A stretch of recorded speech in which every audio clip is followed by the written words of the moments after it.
शिरोळ तालुक्यातील येड्राव इथल्या पार्वती औद्योगिक वसाहतीतील अकॉर्ड हॉटेलमध्ये मद्यपान केल्यानंतर बिल न देता बाहेर पडण्यावरून झालेल्या वादातून दोघांनी वेटरवर रॉड आणि दगडानं जीवघेणा हल्ला केल्याची घटना घडली आहे. डोक्यात गंभीर वार झाल्यानं रक्तबंबाळ झालेल्या अल्बर्ट हॅरिबन अमरास वय वर्ष 53 याचा उपचारासाठी कोल्हापुरातील सीपीआर रुग्णालयात नेत असतानाच मृत्यू झाला. या प्रकरणातील 2 संशयितांची नावं निष्पन्न झाली असून त्यांचा शोध शहापूर पोलिसांकडून सुरू आहे.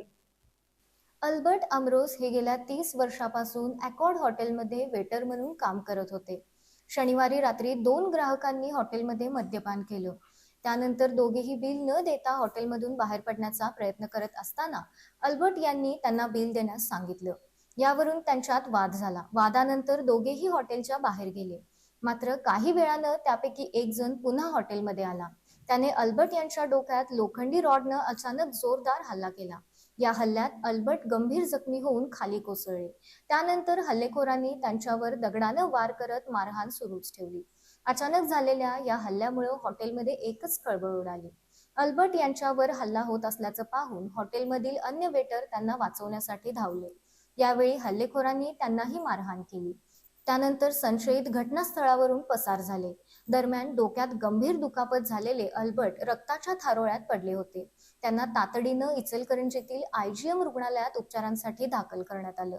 मात्र प्रकृती गंभीर असल्यानं त्यांना पुढील उपचारांसाठी खासगी रुग्णालयात हलवण्यात आलं. प्रकृतीत सुधारणा न झाल्यानं कोल्हापुरातील सीपीआर रुग्णालयात हलवण्यात येत असताना त्यांचा मृत्यू झाला. या घटनेची माहिती मिळताच शहापूर पोलिसांनी घटनास्थळी धाव घेतली. हॉटेलमधील कर्मचाऱ्यांकडून घटनेची माहिती घेण्यात येते. हॉटेलमधील सीसीटीव्ही कॅमेऱ्यात वेटर अल्बर्ट अमरोस यांच्यावर झालेल्या हल्ल्याचा घटनाक्रम कैद झाला. मद्यपान केल्यानंतर दोघेही संशयित हॉटेल बाहेर पडताना त्यानंतर त्यापैकी एक जण पुन्हा हॉटेलमध्ये येऊन अल्बर्ट यांच्या डोक्यात रॉडने हल्ला करताना आणि त्यानंतर दगडानं मारहाण करताना फुटेजमध्ये दिसून येत असल्याची माहिती आहे. हल्ल्यानंतर संशयित घटनास्थळावरून पसार झाले.